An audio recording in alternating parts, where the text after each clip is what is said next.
Oh my goodness gracious, what is up, peeps? Hope we're all doing well. Welcome back to more CS News, and it was one of the more packed weekends we have seen for CS News in a long time. I sat down today and I was like, oh my goodness, what do I even start with? There is so much to get through. One of the top stories out there being, where will FaZe Rain go? As even that was shuffled up this past weekend, as we first saw an announcement from BC Game, and this one being kind of a surprise, as what they say was due to personal reasons, that being PrimeTaps has now been benched on this roster. A choice they later said was his own decision, and you can believe that or not, but of course, given the recent rumors, not even rumors, they're confirmed that Rain will be stepping away from FaZe Clan in the future. We know his contract's going to extend for a short period of time. We don't know how long that's going to be, if a team will sign him before that contract is up, before the next major run. We were told by Rain himself to wait and see what happens, but, you know, with the question being begged of him, hey, would you join Simple at BC Game?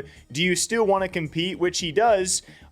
Around the same time of BC Game now benching PrimeTaps, it is natural that people are saying, okay, just in time. FaZe Rain, BC Game, Simple, here he comes. Smashing the hell out of tier 2. A lot of people are like, hey, what about Rain to BC Game? Because they did say when they picked him up that they, you know, could be aggressive with some of their choices and trying to build a big roster around Simple. Was that, there anything there? You have to wait and see what happens. Okay, so we know that you're going to be... And of course, we also talked about last week, thanks to all you Reddit investigators and CS news lovers out there, you found out Simple on Instagram. You know, he was saying a lot of great things about FaZe Rain, had a lot of kind words for him, as did many other pro players out there. But it just makes sense, okay? It's all tying together the fact that Rain was... I told you guys last week, the smirk he had on his face of like, we have to wait and see, and then all of a sudden BC Game has an opening, which...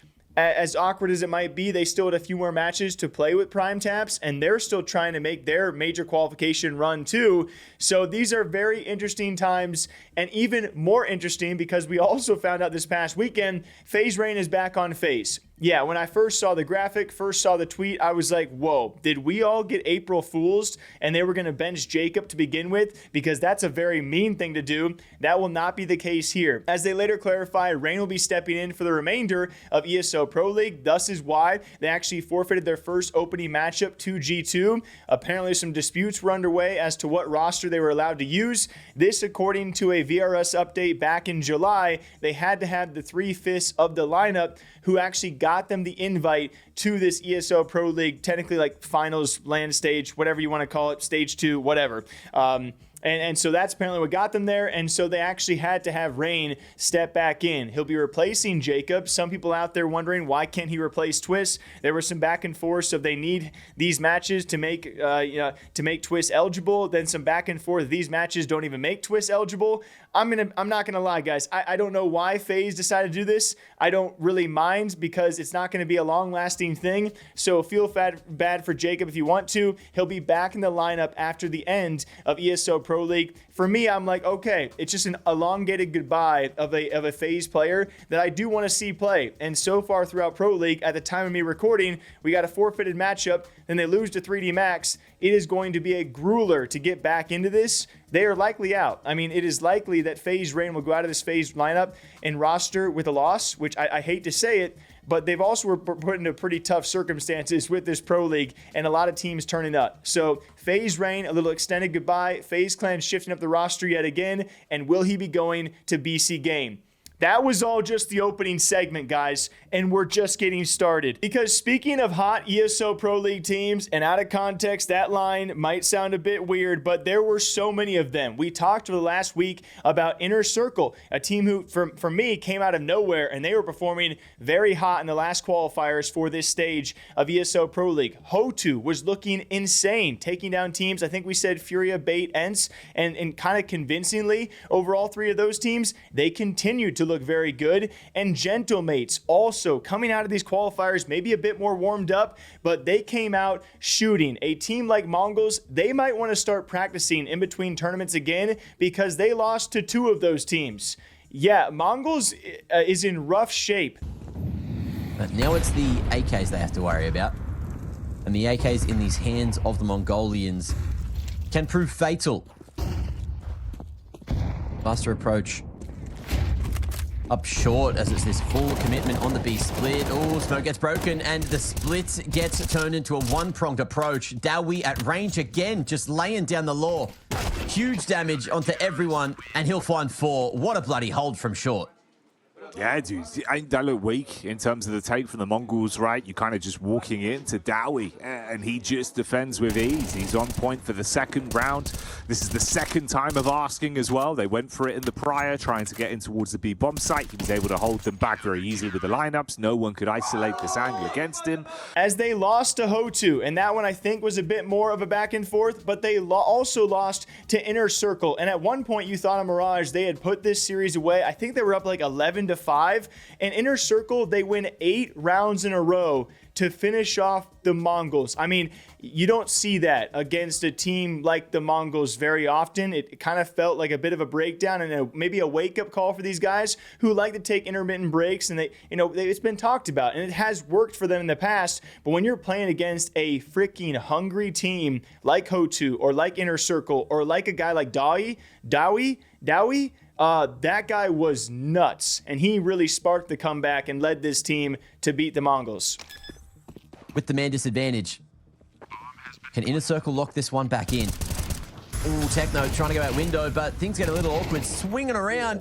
Trade game works for Dowie, and the Molly's just buying more time on the market side of things, trying to go for the pre-fire, but won't connect onto Senzu. And the other two going to boost up and take their time on short. But with Flea Racks here over towards Get Right, he won't be able to keep it right, but Dowie might as he keeps on swinging, gets the final blow. Dowie back in the game with a huge clutch for Inner Circle. Oh, mate, that was disgusting. Dowie absolutely schools them and does it with such composure. He looks chill. Man's got ice running through his veins as he guns them down, leaving them slumped out on a DECK. It's Dowie. Remember the name. Incredible stuff, man. And speaking of hunger out there, it was one of the series that I was most looking forward to this weekend, as we called it the French Org Showdown. Yes, it's a Spanish lineup, but still playing for one of the biggest French creators in the world, and a French organization, Gentlemates, who signed this roster. And we were thinking, okay, like, it's a big name, but the roster is not that crazy on paper, rankings-wise, and what they have done. Ever since they've been signed by Squeezy and Gentlemates, they have done insane things, including their face-off against Vitality, this big French showdown. Gentlemates came out swinging. These guys came to play, and it was still super entertaining, but it felt like Vitality didn't ever wake up. The bomb's going down. Vitality on the wrong side of these smokes. Flamesy trying to get in towards heaven to give his team a little bit of a second element to this approach. It's, again, a good situation for the Gentlemates. A lot of utility this time, that's the difference. Nade to pop the smoke. Flamesy gets out, finds the first, but instantly traded. His teammates weren't ready for that maneuver. Apex now out and in. It's the French duo here, and as they stack up, Martinez sprays the first, and a headshot for the second. Like, it wasn't that close of a series, and you could argue Vitality obviously had a bit of a chance for a comeback, but Gentlemates' resilience in this, and they were like, no, we're going to end this. And just the amount of 1v clutches that a variety of these players had. I think Martinez, for me, looked like one of the best and one of their consistently best players, but you could name a fair number of them. I mean, we got Davey G over here. Remember last week he was talking about, he had tweets about sex with the X, you know, the Apex reference. Now he's facing off against Apex and taking them down. This was a killer series. This was also a killer wake-up call to not just Vitality themselves, but also Vitality fans. And all of us CS Major fans, we are in for a crazy major qualifier and stages this year, because teams like this, Inner Circle, Hotu, Gentlemates, seemingly coming out of nowhere to end this year. Did you guys see this coming? I did not see this coming at all, but I love it. Up on top. Right above this door walls. No, he looks away and he manages to slip. That is such a perfect moment here for Rops and FlameZ. FlameZ can't stick around, but at least for the moment, Rops is continuing to find the kills that they need. As he follows it up, they see the utility come out of heaven. They know Saucel's here. But there's a second element. There's Mopause, and when they choose to strike, now the move is made. Rops reading it perfectly, but Saucel in the clutch might just have a chance to put this one away, and Saucel is all they need. Zaiwu and Mezzi needing to be the hero to avoid Going up against Series Point, and a big-time shot from Zywoo, just charging full force. It's time for him. We haven't felt his impact that massively in this map, but he's the chosen one. It's his moment to step forward, but it's Mezzy again to find a critical kill. It falls to DaVG. Can keep them off this bomb. First hurdle overcome, back down to just the Woo, and time is so precious. So Zywoo forces the issue, but it's DaVG, the chosen man today. It is just so wild to me how many teams can come out of the European or Eastern regions, like out of nowhere. And meanwhile, I'm like, is anyone out there in North America just coming out swinging? Anybody? Are we doing this out of nowhere? A no-name, barely top 100 lineups? Are we doing this? No, but Europe can do it 3 times in a single weekend. It's not fair. So a huge congratulations to all those teams, and to end that one off, it's actually someone like Apex saying, hey, yeah, okay, all right. Vitality fans saying that it's been a rough last 3 months. They've still been killer consistent on LAN. Like, I think all still top 4 finishes, right? And maybe a couple failed grand finals, but still an extremely consistent, extremely dangerous lineup. We know how good they are.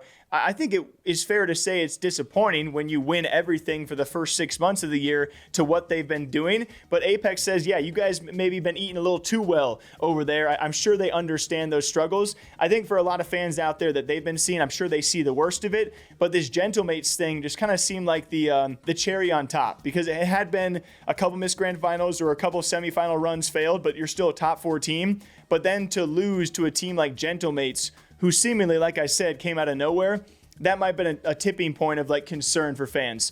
Obviously, they're still going to be a huge major contender and one of the favorites for that. But yeah, those guys got to be feeling the pressure. And I think all the teams out there right now are trying to get their win before the major, like to solidify, hey, we can still do this. And I say that, but you got a team like Furia coming off a win. They're struggling. Team like G2 coming off a win. They're struggling. So not to say it's the end-all be-all, but I think a lot of teams out there gunning for an end-of-year win right now. And then also in the news out there, guys, this interview will be dropping soon. I probably should have led the video off with this. We got the interview with NoCries. It's a 30-plus minute exclusive interview, probably dropping tomorrow or the day after that. I will be traveling this week to good old Colorado, spend some time with the fan, but I will be uploading videos while I'm there, so don't worry. And one of those will be an interview with NoCries, which he would have told me the information about the break to all of you guys that he then went to tell the world. God, I should have put the interview out. Yes, NoCries has offers from some top teams out there. I don't know how far the top is, but I think based off what he told me and the clip I'm going to play for you, these are arguably in the mix tier 1 teams. I don't think they're top 5, top 10 teams in the world, but top 25 teams in the world. I believe there's some valid offers for NoCries. This story could be incredible. I don't know where it goes, but very interesting times if he actually chooses to take one of those. I'm going to leave my thoughts in a bigger video because after talking with him, there's so many thoughts going through my head, but he does have offers.